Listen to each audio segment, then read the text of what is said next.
News, सच जरूरी है। नमस्कार दर्शकों, मैं शिवा शेख और आप देख रहे हैं एमएनएस न्यूज। ब्रेक के बाद एक बार फिर स्वागत है आपका देश की खबरों में। आइए एक नजर डालते हैं हेडलाइंस की ओर। भारत घना रिश्तों को नई मजबूती, गोवा सरकार का समाज कल्याण में बड़ा सुधार, सख्त सुरक्षा के बीच तीर्थ यात्रा जारी। आइए देखते हैं खबर विस्तार से।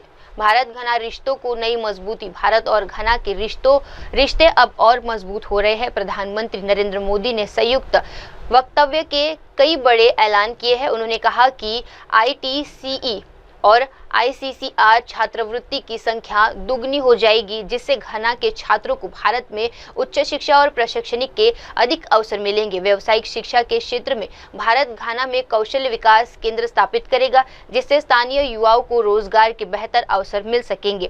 कृषि के क्षेत्र में भारत ने घना को फीड घना कार्यक्रम से सहयोग करने की प्रतिबद्धता जताई है। फ्रेंड, डेवलपमेंट पार्टनरशिप हमारी साझेदारी का एक मूल स्तंभ है। राष्ट्रपति महामा के आर्थिक पुनर्गठन के प्रयासों में भारत के पूर्ण समर्थन और सहयोग का हम आश्वासन देते हैं। आज हमने घाना के लिए ITEC और ICCR स्कॉलरशिप को 2 गुना करने का निर्णय लिया है। युवाओं को वोकेशनल एजुकेशन के लिए एक स्किल डेवलपमेंट सेंटर की स्थापना के लिए काम किया जाएगा। कृषि क्षेत्र में राष्ट्रपति महामा जी के फीड घाना प्रोग्राम में सहयोग करने में हमें खुशी होगी। जन औषधि केंद्र के माध्यम से भारत घाना के नागरिकों को affordable health care, reliable care देने का प्रस्ताव रखता है। वैक्सीन प्रोडक्शन में सहयोग के लिए हमने विचार विमर्श किया। रक्षा और सुरक्षा क्षेत्र में हम सिक्योरिटी थ्रू सॉलिडारिटी के मंत्र को लेकर आगे बढ़ेंगे। सशस्त्र बलों की training, maritime security, defence supply और साइबर सिक्योरिटी जैसे क्षेत्रों में सहयोग को बढ़ाया जाएगा। क्रिटिकल मिनरल्स के एक्सप्लोरेशन और माइनिंग में भारतीय कंपनियां सहयोग देगी। इंटरनेशनल सोलर अलायंस और coalition for disaster management, disaster infrastructure, disaster resilient infrastructure जैसे मंचों पर भारत और घाना पहले से सहयोग कर रहे हैं। घाना के रिन्यूएबल एनर्जी, विशेषकर क्लीन कुकिंग गैस को बढ़ाने के लिए उसके प्रयासों में सहयोग के लिए हमने उन्हें ग्लोबल बायोफ्यूल अलायंस। आइए बढ़ते हैं अगली खबर की ओर। गोवा सरकार का समाज कल्याण में बड़ा सुधार। गोवा में समाज कल्याण योजनाओं को सरल और सुगम बनाने की दिशा में मुख्यमंत्री प्रमोद सावंत ने आज 2 बड़े सुधारों की घोषणा की है। पहला सुधार विधवा पेश योजना से जुड़ा है। पहले ये योजना 2 अलग अलग विभागों के माध्यम से संचालित होती है, जिससे लाभार्थियों को आवेदन में कठिनाई होती है। अब ईज ऑफ डूइंग के तहत केवल एक ही फॉर्म भरने के बाद सीधे समाज कल्याण विभाग में आवेदन किया जा सकेगा। इस प्रक्रिया अधिक पारदर्शिता और सुविधाजनक बनाई गई है। दूसरा सुधार छात्रों के लिए है। मुख्यमंत्री ने CM छात्रवृत्ति पोर्टल लॉन्च किया है। आज सोशल वेलफेयर डिपार्टमेंट के अंतर्गत 2 रिफॉर्म हमारे डिपार्टमेंट में किए, इसलिए मैं डिपार्टमेंट के मिनिस्टर मिस्टर सुभाष फलदेसा और एंटायर टीम इनका बहुत बहुत अभिनंदन करता हूँ। वीडो पेंशन स्कीम जो डिपार्टमेंट की तरफ से दी जाती थी वो 2 डिपार्टमेंट में अलग अलग से मिलती थी। अभी वो एक ही डिपार्टमेंट में अप्लाई करने के बाद उनको 2000 की जगह उनको 2500 पेंशन मिलेंगी, और जिनके बच्चा 21 के बिलो है उनको they'll get additional 1500, so they'll get the pension of approximately 4000 rupees per month. Ease of doing the process करने के अंतर्गत हमने ये प्रोसेस ईज किया है, और उन्होंने सिंगल फॉर्म भर के अप्लाई सोशल वेलफेयर में डिपार्टमेंट करने के बाद उनको अप्लाई हो जाएगी। Second is the CM scholarship portal आज हमने लॉन्च किया, जितने सारे स्कॉलरशिप्स हैं वो सभी स्टूडेंट्स ने सिंगल पोर्टल के अंतर्गत अप्लाई करना है। तो केजी से लेके पीजी तक सभी बच्चों को जो जो स्कॉलरशिप के लिए जो एलिजिबल है, इन्होंने ये फॉर्म भरने के बाद चाहे सोशल वेलफेयर हो, ट्राइबल वेलफेयर हो, डायरेक्टर ऑफ एजुकेशन हो, डायरेक्टर ऑफ हायर एजुकेशन हो, इन सब के पेंशन हम उसी एक सिंगल पोर्टल के through with in the 15 days उनके अकाउंट पे यानी पैसे जमा हो जाएंगे। इसलिए मैं दोनों रिफॉर्म्स मेरे major department of social welfare department और फाइनेंस डिपार्टमेंट की तरफ से किया है, इसलिए मैं दोनों डिपार्टमेंट का बहुत बहुत अभिनंदन करता हूँ। आइए बढ़ते अगली खबर की ओर। सख्त सुरक्षा के बीच तीर्थ यात्रा जारी। अमरनाथ यात्रा का दूसरा जत्था आज सुबह कड़ी सुरक्षा के बीच जम्मू से रवाना हुआ। सुरक्षा बलों ने पूरे रूट पर चौकसी बढ़ा दी है ताकि यात्रा शांतिपूर्ण और सुरक्षित तरीके से संपन्न हो सके। श्रद्धालुओं में खासा उत्साह देखा जा रहा है। इंदौर से आए एक यात्री ने कहा, हमें बहुत खुशी हो रही है, ये दूसरा जत्था है, हमारे अप्रैल में ही पंजीकरण कर लिया था, हम इस पल का लंबे समय से इंतजार कर रहे थे। इस बार यात्रा को लेकर प्रशासन ने विशेष इंतजाम किए हैं। सीसीटीवी निगरानी, ट्रैकिंग सिस्टम, मेडिकल सुविधा और सब व्यवस्थाएं यात्रियों की सुरक्षा और सुविधा के लिए लागू की गई।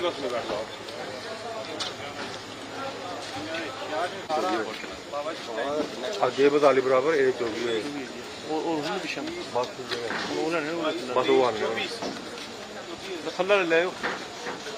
बाद में किसी आई है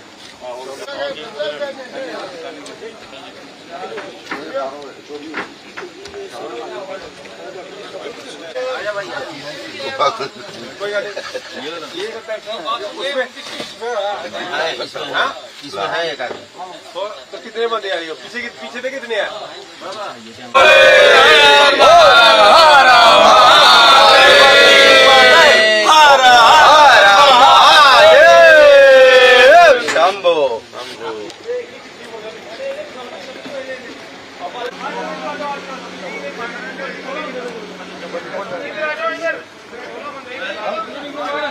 लाइन है 7 लेडीज टोटल बस। और चलिए के लिए 14 लेडीज 7 टोटल। बाबा जी इधर आओ, एक मिनट बाबा जी इधर आओ। नमो पार्वती पते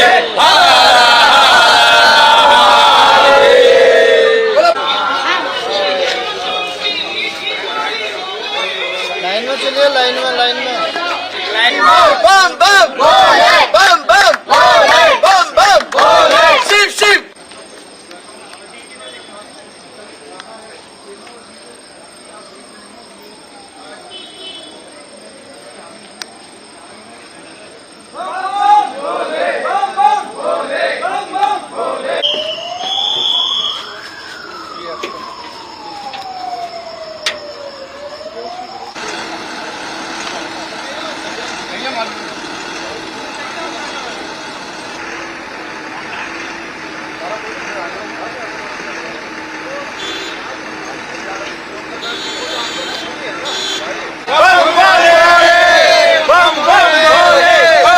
हम जी दिल्ली से आ रहे हैं। तो कैसा लग रहा है दूसरा जत्था यहाँ से? हमें बहुत अच्छा लग रहा है, बहुत उत्साह है। मेरी ये 7वीं यात्रा है, लगातार 2019 से मैं लगातार आ रहा हूँ। और बोले किस रूट से जा रहे हैं? बालटाल रूट से जा रहे हैं।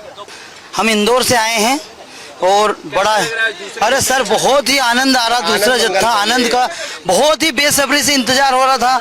हम अप्रैल से रजिस्ट्रेशन करवा के पंजीयन करवा लिया है और बहुत ही आनंद आ रहा हमको। इस पल का हम प्रतीक्षा कर रहे थे बड़े ही लंबे समय से सर।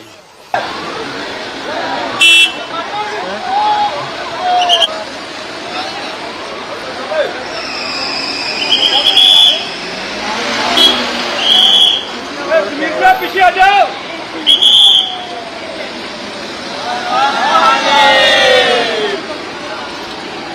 आइए बढ़ते हैं अगली खबर की ओर। बालटाल और सोनमर्ग में श्रद्धालुओं की विशेष पूजा। जम्मू कश्मीर के बालटाल और सोनमर्ग बेस कैंप में आज श्रद्धालुओं ने बाबा बर्फानी की शरण में बैठक शांतिपूर्ण और सफल यात्रा के लिए विशेष पूजा की। भजन कीर्तन और मनोच्चारण के साथ वातावरण पूरी तरह भक्तिमय हो गया। आज से ये वार्षिक यात्रा आधिकारिक रूप से शुरू हो गई है, जिसके लिए सभी की तैयारियां पूरी कर ली गई है। सुरक्षा से लेकर मेडिकल सुविधा, ट्रैकिंग सिस्टम और ठहरने की व्यवस्था तक प्रशासन की ओर से व्यापक प्रबंध किए गए हैं।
आइए बढ़ते हैं अगली खबर की ओर। महिलाओं को न्याय दिलाना भाजपा की प्राथमिकता। विपक्ष के नेता शुभेंदु अधिकारी ने बड़ा दावा करते हुए कहा कि अब सिर्फ 8 महीने बाद बंगाल में भाजपा की सरकार बनने जा रही है। उन्होंने साफ कहा कि भाजपा पीएम मोदी की अनुयायी में महिलाओं और लड़कियों को न्याय दिलाने के लिए प्रतिबद्ध है और सरकार बनते ही सभी लंबित मामलों को फिर से खोला जाएगा और जरूरी कानूनी कार्यवाही की जाएगी।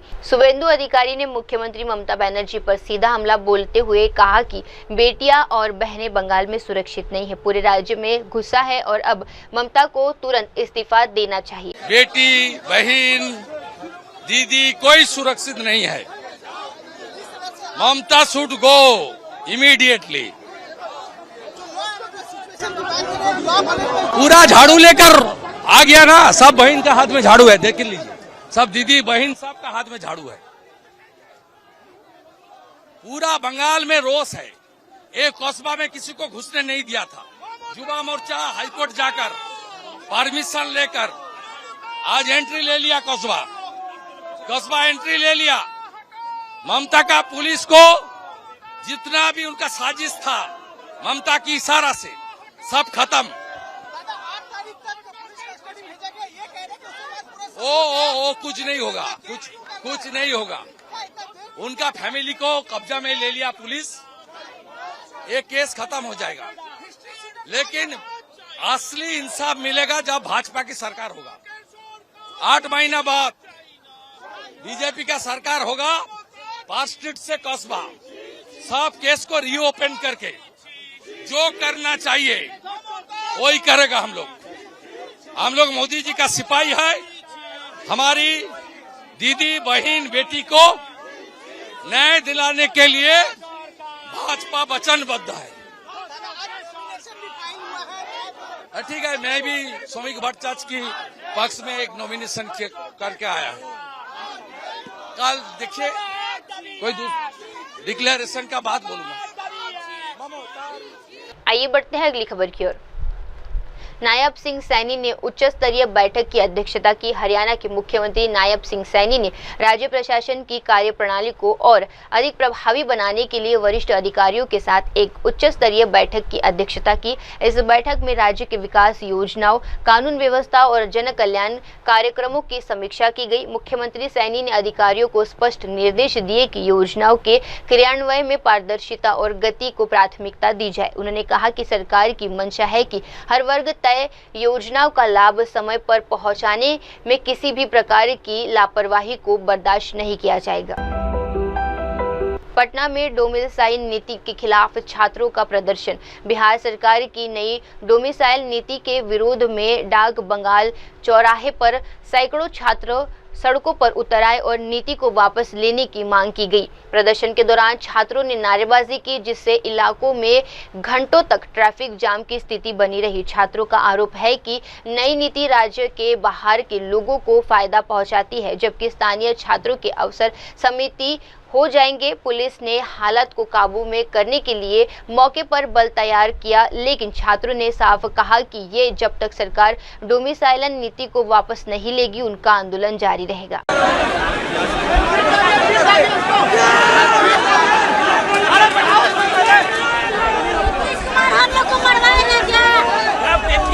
वोट लेगा बिहारी को, नौकरी देगा बाहरी को।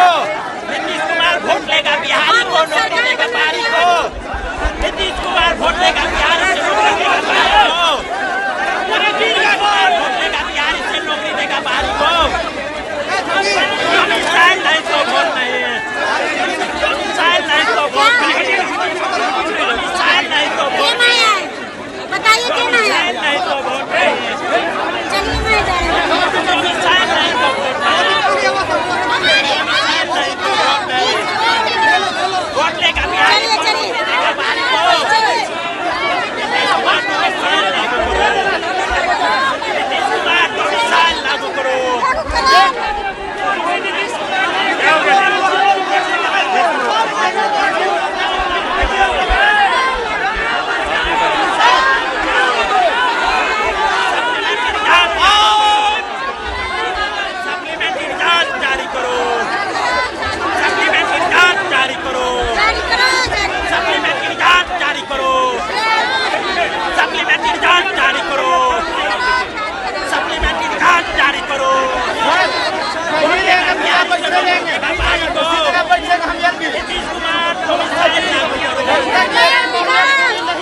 छात्र जो है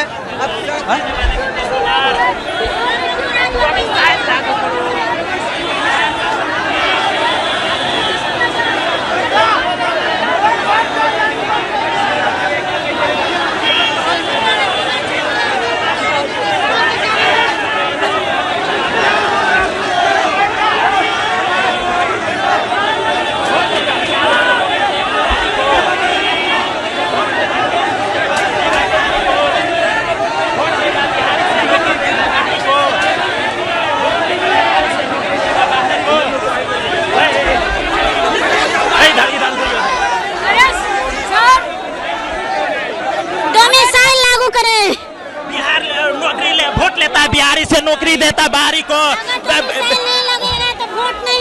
नीतीश कुमार वोट लेता है, बिहारी से नौकरी देगा बाहरी को।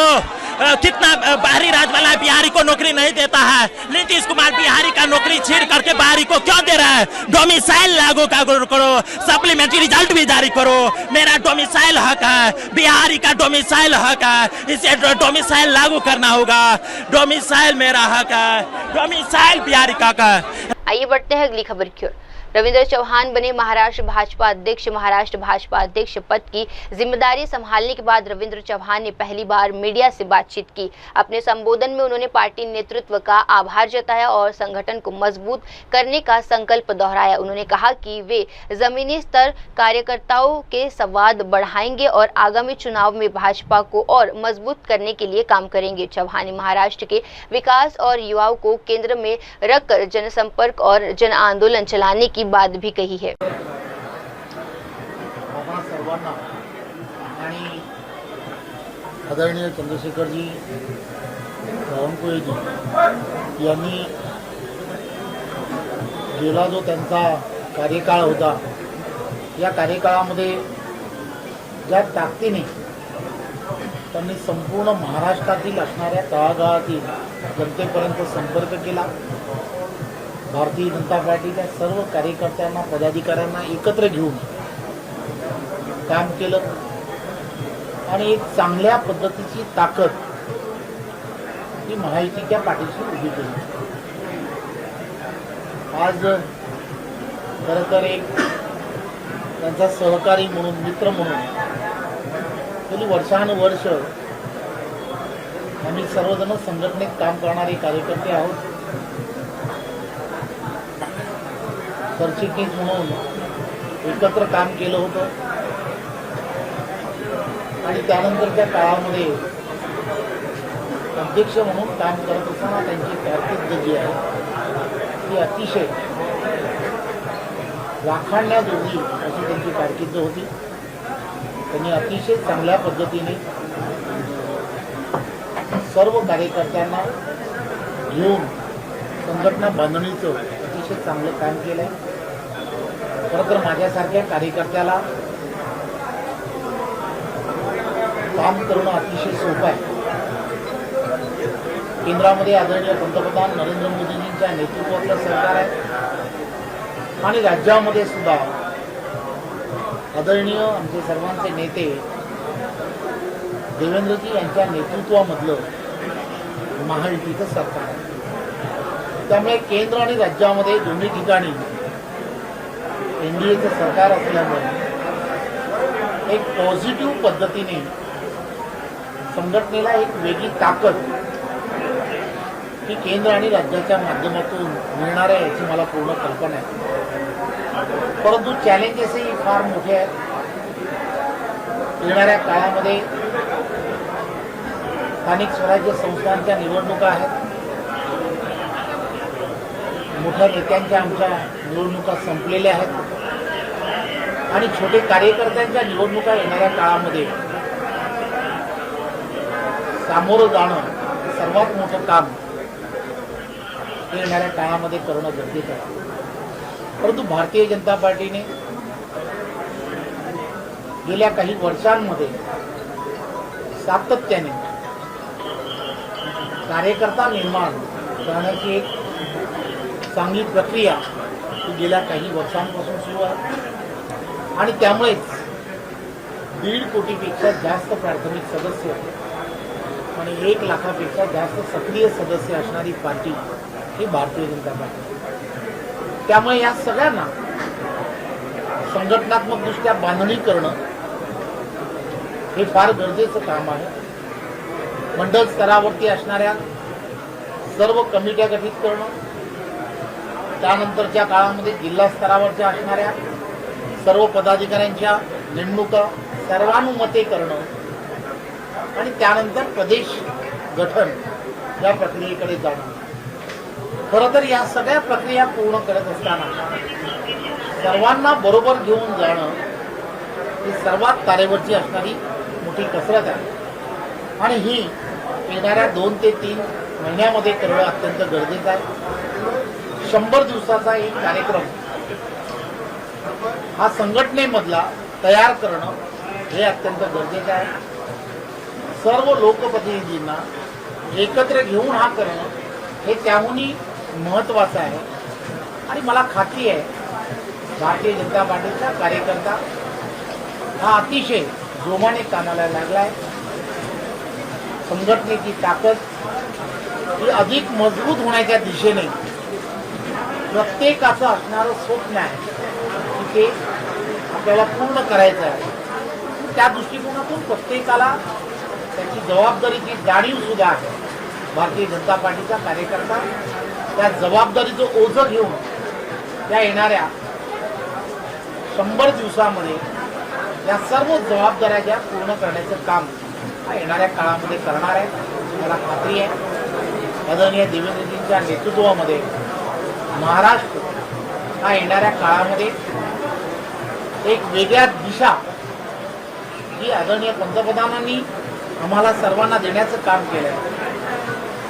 ट्रिलियन पर्यंतची इकॉनॉमी करण्याच्या दृष्टिकोनातून प्रत्येक क्षेत्रामध्ये महाराष्ट्राचं पाऊल हे पुढे राहिलं पाहिजे. यासाठी माहितीचं सरकार जे काम करत आहे त्याला सपोर्टिंग भूमिका संघटनेची असणं अत्यंत गरजेचं आहे. त्या दिशेने काम करणं हे त्याहूनही गरजेचं आहे असं मला वाटतं. त्यामुळे महाराष्ट्राची जनता ही वाट पाहते आणि त्यांच्या सगळ्यांच्या अपेक्षा या भारतीय जनता पार्टी पक्षाकडून आहेत. त्यामुळे त्यांच्या अपेक्षा पूर्ण करण्याची जबाबदारी आमची आहे. त्यामुळे आम्ही ती पूर्ण करण्यासाठी प्रयत्न करतो. आइए बढ़ते हैं अगली खबर की ओर। सुधांशु त्रिवेदी बोले, कांग्रेस देश हित को पहुंचा रही नुकसान। कांग्रेस नेता अजय कुमार के विवादास्पद बयान जिसमें उन्होंने सिक्किम को गाली से पड़ोसी देश कह दिया पर भारतीय जनता पार्टी ने तीखी प्रतिक्रिया दी है। भाजपा सांसद सुधांशु त्रिवेदी ने एक प्रेस कॉन्फ्रेंस में कांग्रेस और राहुल गांधी पर तीखा हमला बोलते हुए कहा कि कांग्रेस एक ऐसी पार्टी बन गई है जो प्रधानमंत्री मोदी का विरोध करते करते देश हित तक भूल चुकी है। राहुल गांधी देश से ज्यादा विदेश में रहते हैं और उनके नेता अब भारत के भूगोल को नहीं पहचानते। सिक्किम भारत का हिस्सा है, न कि कोई पड़ोसी देश। देखिए, कांग्रेस एक ऐसी पार्टी है जिसके नेता राहुल गांधी जी यदा कदा और हर पार्लियामेंट के सत्र के बाद सदा सर्वदा विदेश में रहते हैं और उनकी पार्टी के वरिष्ठ नेता देश और विदेश के बीच में पहचान ही नहीं कर पा रहे। मैं ये नहीं मानता कि अजय कुमार जी, जो कि एक पुलिस अधिकारी भी रहे, उनका सामान्य ज्ञान इतना कम होगा कि उन्हें यह न पता हो कि सिक्किम भारत का हिस्सा है। परंतु यह दुर्दशा तब होती है जब आप मोदी विरोध के मनोरोग से इस कदर ग्रस्त हो जाएं कि आपको इस बात का आभास ही नहीं होता है कि आप सत्य बोल रहे हैं या असत्य बोल रहे हैं। तो ये बहुत दुख की बात है कि आज प्रधानमंत्री नरेंद्र मोदी जी के प्रति विद्वेष में भरी हुई कांग्रेस की आंखों पर ऐसी पट्टी चढ़ी हुई है कि वो राष्ट्र हित को तो बलि दे ही रही है, अब राष्ट्र के मानचित्र को भी बलि देने के लिए साफ उद्यत दिखाई पड़ रही। और मुझे इस पे और आश्चर्य इसलिए हुआ कि कांग्रेस पार्टी ये भी भूल गई कि सिक्किम का भारत में विलय इंदिरा जी के समय में हुआ था, वो भी उसी इमरजेंसी के कालखंड में, जिसके बारे में अभी कितना ज्ञान देते हुए तमाम ट्वीट बयान और कांग्रेस के लोग दे रहे थे और उन्हें यही नहीं पता। तो मैं उन्हें याद भी दिला देना चाहता हूं कि सिक्किम का भारत में विलय 1975 में हुआ था, इंदिरा जी के शासनकाल में हुआ था। और यह भी याद दिला दूं कांग्रेस के मित्रों को कि भारत और चीन के संबंधों में एकमात्र मौका ऐसा है जब चीन ने किसी मुद्दे पर अपना दावा छोड़ा है तो वो 2003 में अटल जी की चाइना यात्रा के बाद चीन ने सिक्किम पर से अपना दावा छोड़ दिया था। मुझे लगता है मोदी विरोध का चश्मा हटाएं तो देश की असली तस्वीर और मानचित्रों की असली लकीर उन्हें आइए बढ़ते हैं अगली खबर की ओर। नई नौकरियां पाने वाले युवाओं को साल में 2 बार 7,500 रुपए मिलेंगे। दिल्ली में एक अनौपचारिक ब्रीफिंग के दौरान केंद्रीय मंत्री मनसुख मंडाविया ने ELI योजना को लेकर महत्वपूर्ण जानकारी साझा की है। उन्होंने बताया कि प्रधानमंत्री नरेंद्र मोदी की रोजगार केंद्रित नीतियों के तहत इस योजना को कल कैबिनेट की मंजूरी मिली है। योजना को देश नौकरियां पाने वाले युवा और रोजगार देने वाली कंपनियां दोनों प्रोत्साहन देना चाहती है। इस योजना के तहत जो युवा पहली बार औपचारिक रूप से रोजगार में आते हैं उन्हें साल में 2 बार 7,500 की सहायता दी जाएगी। मंडाविया ने कहा। साथ ही उन्होंने बताया कि नई नौकरियों सृजित करने वाले कंपनियों को भी विशेष लाभ दिया जाएगा। ये योजना आगामी 4 वर्षों में 1 लाख करोड़ रुपए तक की मदद के लक्ष्य के साथ लागू की जा रही है। प्रधानमंत्री जी के नेतृत्व में कल कैबिनेट की मीटिंग में ELI स्कीम को अप्रूवल दिया गया। ये स्कीम प्रधानमंत्री जी की एम्प्लॉयमेंट सेंट्रिक नीति का नतीजा है। देश के युवाओं को रोजगार मिले, उसके लिए 5 साल का कार्यक्रम मोदी जी ने बनाया था। उसके तहत ELI स्कीम लाई गई है। ELI स्कीम के द्वारा देश में जो यूथ नया जॉब में आता है, यानी कि न्यू एम्प्लॉयर है, उसको 1 साल में 2 किस्त में 7,500 रुपया DBT के माध्यम से उसके अकाउंट में डाला जाएगा।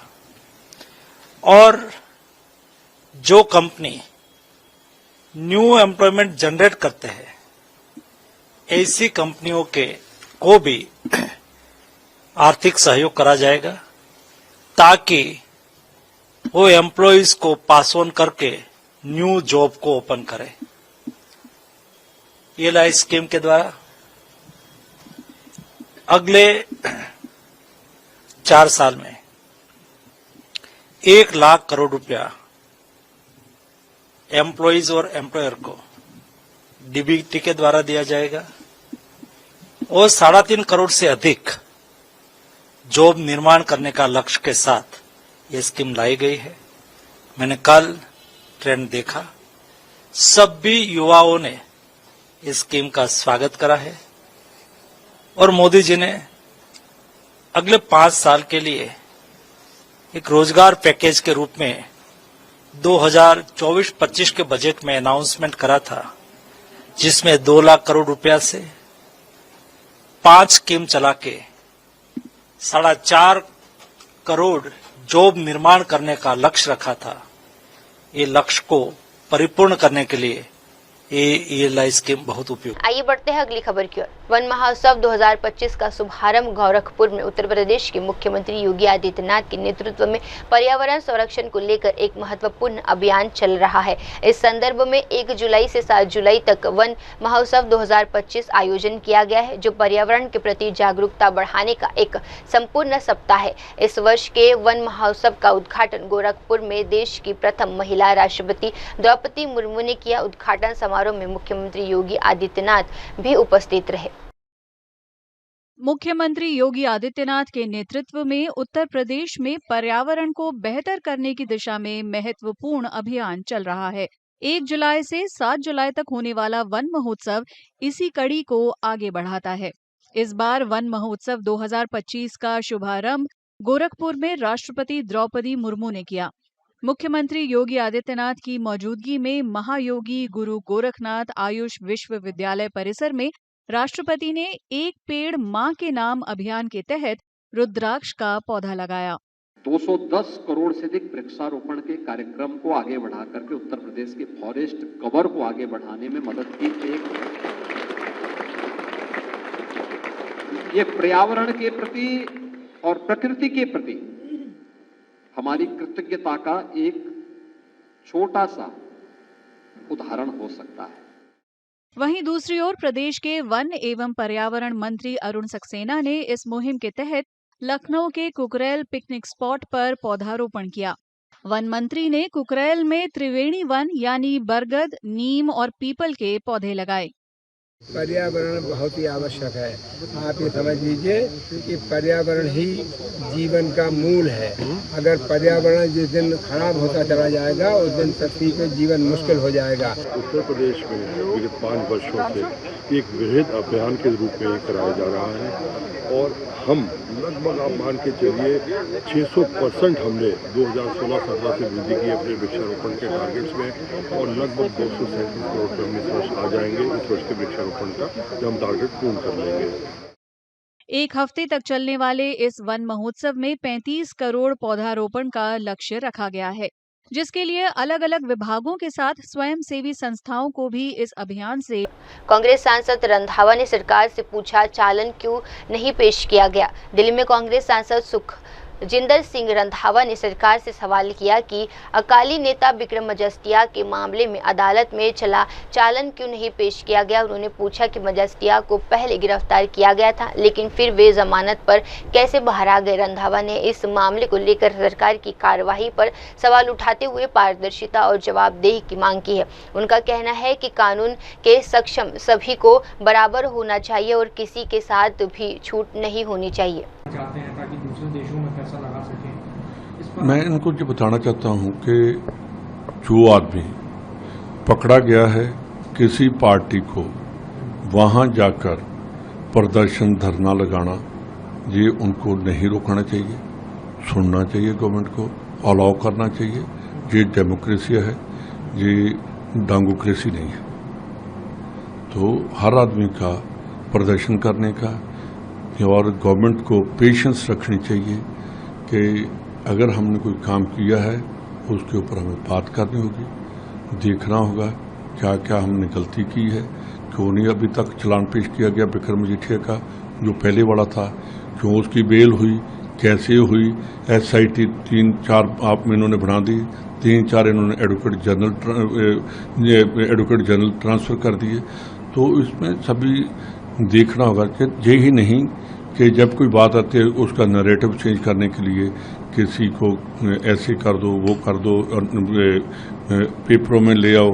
तो ये बात है, मेरी बात सुनिए, ये कहते थे कि हम कट्टर ईमानदार हैं और जैसे भगवंत मान जी ने स्टेटमेंट दी कि मेरे पास ऐसे आया वो आया रिकॉर्ड आया, तो अब मैं बता रहा हूं कि वो मेरा हेल्थ मिनिस्टर था, उसका नाम विजय सिंगला है, उसको मैंने ऑडियो सुनाई और वो मेरे से मान गया।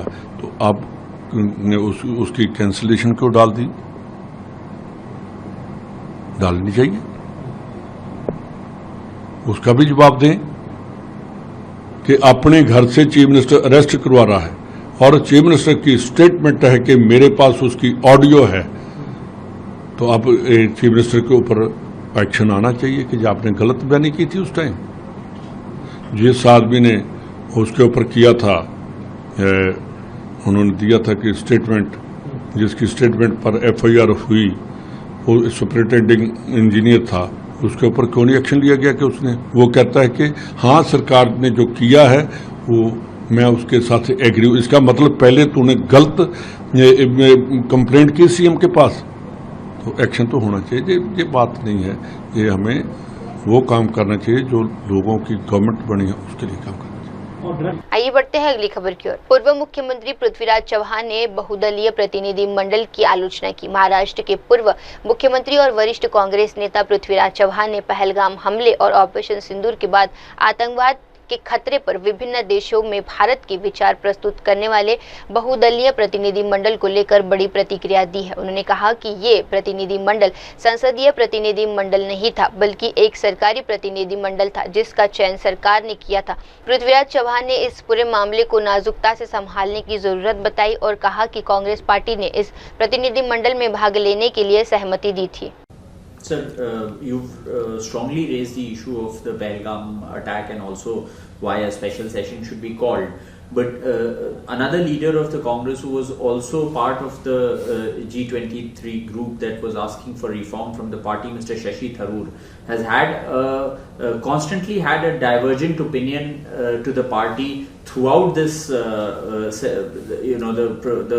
developments that have happened over the last couple of months. So how do you look at that? How do you look at his comments? See, there's a whole controversy about this delegation. I think we must look at it in a different way. I was a parliamentary affairs minister for some time. See, there are two types of delegations. One is a strictly a parliamentary delegation, which is constituted by the Speaker of the Lok Sabha. And there, the composition of the delegation strictly consists of the percentage of members in the house, respective house. And we actually calculate with a calculator 8.33, 7.92 and all that. And then decide the number of people of each party will be part of the delegation. Once you decide on the number of delegations, 2 people from Lok Sabha and 1 from Rajya Sabha from the Congress party, 5 of BJP, 3 from Lok Sabha, 2 from Rajya Sabha. Once that is decided, it's entirely up to the leader of the respective political parties to name the people who will be part of the delegation. And Speaker accepts that. But that is a parliamentary delegation. This was not a parliamentary delegation. This was the government delegation to address a specific need. And government selected some people. Now, I think the whole process could have been handled a little more delicately, a little bit finesse. There was a special situation. Congress party agreed to participate. The government selected some people. Congress party gave some different names. If the names were not accepted, they should be kept quiet. It should not be made public. But unfortunately, unnecessary controversy arose in a situation where you wanted to project a picture that the whole country is behind the government. That was not there. Secondly, I wouldn't have selected the composition of delegation is not, I would have done that. Look at 1971. Indira Gandhi sent these bipartisan delegations abroad. How would you say? Atal Bihari Vajpayee only himself to US. He said Pilu Modi to Europe. He said Hiren Mukherjee, the Communist Party, to Russia. One person. I mean, they are people of stature. And they got good. What happened here? Nobody of substance met the delegation. Nobody of substance. That is not the fault of the delegations. Not the fault of the members of the delegation. It's a fault of foreign ministry. They could not get substantive appointments for the session. All of them, what they did? Meet Indian diaspora. They met some Minister of State External Affairs. Who did they meet? You ignored the neighborhood completely. And we have been completely isolated in the international fora. Complete failure of the Indian foreign policy. Mix up between Prime Minister's views and Foreign Minister's views. When Mr. Vikram Bistri, the Foreign Secretary, was pilloried because he was asked to announce the ceasefire. Did the Foreign Minister stand behind him? Did he go and meet the BJP leadership saying that don't do this, it's not his fault? You let the Foreign Secretary entire civil service of the Foreign Ministry on its own. What message are you sending? Is that the kind of leadership that civil service expects? I think there is a complete failure of the Indian foreign policy, whether it's an IMF loan, whether it's an ADB loan, with the United States going along with them. We are completely isolated. Notwithstanding hundreds of foreign visits that Prime Minister will. The problem is, Prime Minister, with his limited background or experience of national affairs, thinks that if he's personally friendly with a particular leader, if he lavish gifts are heaped on him, that the Indian foreign policy is fine. It doesn't work that way. He met Xi Jinping 18 times, including the one visit in Mahabalipuram and Ahmedabad. But ultimately, what happened? He went to meet Nawaz Sharif, uninvited. What happened after 1 month? So, foreign policy is only about national interest and nothing but national interest. And Prime Minister is meddling virtually, not letting professionals handle it, is causing a problem. So, but how do you look at Dr. Tharoor's comments that are often seen, as a sort of defense of the government? No, I think, see, this was a need. When you agreed to become part of the government delegation, you are only going with a specific purpose of defending the government of India, notwithstanding which party you belong to. It's a commitment that you are going abroad and will only plead the case of the whatever the government tells you to tell. That's fine. So what Dr. Shashi Tharoor did was, of course, he himself is an experienced diplomat. So he is part of a government delegation. The purpose is to not to show differences there. Now, what happens to Mr. Shashi Tharoor in future, I don't know. I won't comment on that. But I think this was a government delegation where every member had committed to defend the government line, period. Of course, the fact that we did not succeed is not the fault of delegations. It's the fault of the bureaucrats who represent India abroad, the ambassadors and high commissioners, and also talks heaps about the state of India today. Look at our neighborhood. Look at what happened in IMF loan vote, 24-1. It completely. Look at the Pakistan is being made chief of that anti-terror group or vice chair of that group in United Nations, counter-terrorism. See, our entire agenda of blaming Pakistan as a state which supports terrorism is completely gone. And we have brought Kashmir in the front, and we also agreed for a bilateral, Shimla agreement very clearly said that this issue will be settled only bilaterally. It will not seek any third-party intervention. What happened now? Under what pressure did you accept third party mediation by mister Trump. आइए बढ़ते हैं अगली खबर की ओर। ठाणे में मराठी भाषा विवाद पर अबू आजमी का बयान। मुंबई के ठाणे जिले में एक दुकान मालिक पर मराठी में बात करने से इनकार करने पर हुए हमले का वीडियो सोशल मीडिया पर तेजी से वायरल हुआ है। इस घटना पर महाराष्ट्र समाजवादी पार्टी के अध्यक्ष अबू आजमी ने प्रतिक्रिया दी है। अबू आजमी ने स्पष्ट कहा कि मराठी भाषा का सम्मान हर किसी को करना चाहिए क्योंकि ये महाराष्ट्र की राजभाषा है। हालांकि उन्होंने ये भी कहा कि किसी व्यक्ति पर केवल इसलिए हमला नहीं किया जा सकता कि वे मराठी नहीं बोलता। उन्होंने इस पूरे मामले को जनता को भ्रमित करना और राजनीतिक लाभ लेने के लिए किया गया नाटक करार दिया है। मनसे के कार्यकर्ता है, इस तरीके का जबरन जो है मराठी थोपी जा रही है, ऐसा लगता है आपको? क्योंकि वर्तमान में जो स्थिति है मराठी बोलने को लेकर, देखो ऐसा है कि मराठी का सम्मान है, मराठी महाराष्ट्र की भाषा है, उससे कोई उससे जो है उसका अपोज नहीं कर सकता, उसका हम सम्मान ही करते हैं। परंतु जो मराठी नहीं बोलता उसको मारा नहीं जा सकता है। आप इस तरह से किसी को मार नहीं सकते हैं। हिंदी भी इस देश की भाषा है और पार्लियामेंट में एक कमेटी है भाषा के लिए, जो हिंदी बोलने के लिए, लोगों को जातीय समझाने के लिए। सेंट्रल गवर्नमेंट का सारा काम हिंदी में होता है। अगर कोई आदमी हिंदी बोलता है तो उसको मारा नहीं जा सकता। आप ये कह सकते हैं भाई मराठी सीखो, आप मराठी के इंस्टीट्यूट खोलिए, आप किताबें बांटिए। इतनी मराठी से प्रेम नहीं है, सिर्फ और सिर्फ जनता को बेवकूफ बनाकर वोट लेने के लिए ये सब नौटंकी की जाती है और कुछ नहीं। 5 तारीख को एक विजय यात्रा निकाले जाने वाली है। उद्धव ठाकरे, राज ठाकरे एक साथ आने वाले हैं। दूसरी तरफ कांग्रेस में जो है फूट कहीं ना कहीं देखी जा रही है। एमबीए में कुछ ठीक नहीं है, हलचल शुरू है, कैसे दिखते हैं? हलचल तो पहले से ही है। ये लोग जो है जो अलायंस करते हैं ना, अलायंस में सिर्फ मुझे कितनी सीट मिल जाए, हार जाऊं चलेगा, लेकिन सीट के लिए लड़ाई करते हैं। ये अलायंस इसका नहीं होता। अलायंस होता है कि जिस तरह से इकट्ठा बैठे सब आपस में मिलके 1 महीना पहले सीट बांट लें और फिर सब एक मंच पर लड़ाई लड़ें। नहीं, सिर्फ अपनी सीटें लेकर के अगर ये लोग अभी इस तरह करेंगे ना, मैं समझता हूं कि जो महाराष्ट्र विकास है ये और कमजोर हो जाएगा। इसके पहले हमने देखा कि यूपी में जिस तरीके से गठबंधन हुआ था या बाकी राज्यों में जिस तरीके से गठबंधन हुआ था, उसका सबक लेके अभी भी जो राज्य की सरकार है, जो विरोधक है, उसको इससे सबक लेना चाहिए और जो गठबंधन है उस पर काम करना चाहिए। ऐसा लग रहा है सबक सीखना चाहिए अखिलेश यादव जी से। उन्होंने मायावती जी से अलायंस किया और जो अच्छी सीटें थी सब दे दिया, इसलिए वोट बंटने न पाए। कांग्रेस से अलायंस किया, कांग्रेस के जहां उम्मीदवार नहीं था उम्मीदवार भी दिया और उनको उनकी जो जितनी सीटें थी उससे ज्यादा बल्कि सीटें दिया। जब अलायंस होता है तो देखा जाता है कि कौन सी सीट पर किस पार्टी को ज्यादा वोट मिला है। जिस पार्टी को ज्यादा वोट मिलता है उसको वो सीट मिल जाती है। लेकिन अखिलेश जी ने अपनी जीती हुई सीटें भी जहां ज्यादा वोट मिला वो भी अलायंस में दिया। यही चीज अगर महाराष्ट्र में लोग करेंगे तो शायद कुछ आगे अच्छी बात बनेगी, और नहीं करेंगे तो मैं समझता हूं फिर कमजोर हो जाएंगे। सर, एक आखिरी सवाल, पंढरपुर की वारी में जो यात्रा निकल रही है उसमें कुछ गतिविधियां पाई गई है, अर्बन नक्सलाइज गतिविधियां पाई गई है, उसको लेकर सरकार अपनी ठोस कदम उठा रही है। आप कैसे देखते हैं इस पूरी गतिविधि को? बहुत ठोस कदम उठाना चाहिए। हमारे जहां भी जो है यात्री जाते हैं, पूजा के लिए जाते हैं, ये जो जा रहे हैं लोग कृष्ण भगवान की पूजा करते हैं, यहाँ सिक्योरिटी का पूरा बंदोबस्त होना चाहिए और सरकार को ऐसे लोगों के खिलाफ सख्त कदम उठाना चाहिए। आइए बढ़ते हैं अगली खबर की ओर।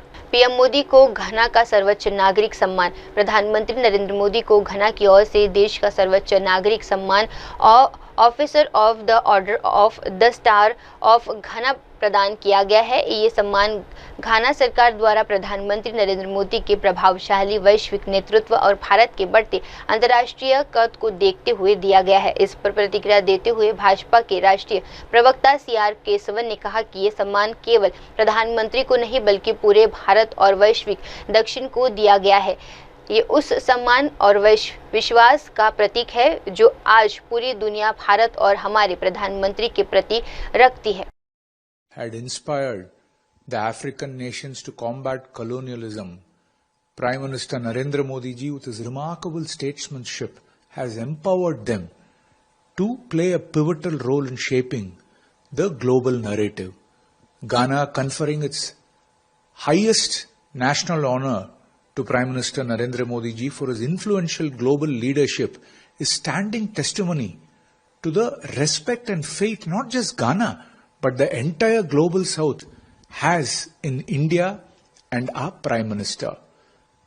Under Prime Minister's leadership, India has transformed itself into a Vishwa Bandhu, a global friend, a consensus builder, and the world nations now respect and listen to India. This is the 24th international honor being conferred on Modi ji, which substantially marks India's global ascent, and the Prime Minister has thoughtfully dedicated this to the nation and our 140 crore citizens. One will recall the sterling leadership of the Prime Minister when India was, presiding for the first time ever the G20. It was because of Prime Minister Modi ji's initiative that the African Union with 55 member states became a permanent member of the G20. Before that, the only regional bloc which was a permanent member was the European Union, and Prime Minister Modi ji ensured that the African Union was brought on par with the European Union becoming a permanent member. And with this initiative, the Prime Minister paved way for inclusive global governance and also amplified the voice of the global South on the international stage, integrating the concerns of the developing nations into the international mainstream. Prime Minister Modi ji, even when he was Chief Minister, had forged strong links with African nations, and we all know how India had been so helpful to more than 25 African nations, giving them vaccines and essential medical supplies during COVID. अब वक्त तो चला है दर्शकों, छोटे से break का। Break के बाद भी जुड़े रहिए, देखते रहिए मेरे सहयोगी मिनल के साथ देश की तमाम बड़ी खबरें। धन्यवाद। हाय हेलो नमस्कार, मैं हूं पंकज विष्णु और आप देख रहे हैं MNS न्यूज। आप देख रहे हैं MNS न्यूज, सच जरूरी।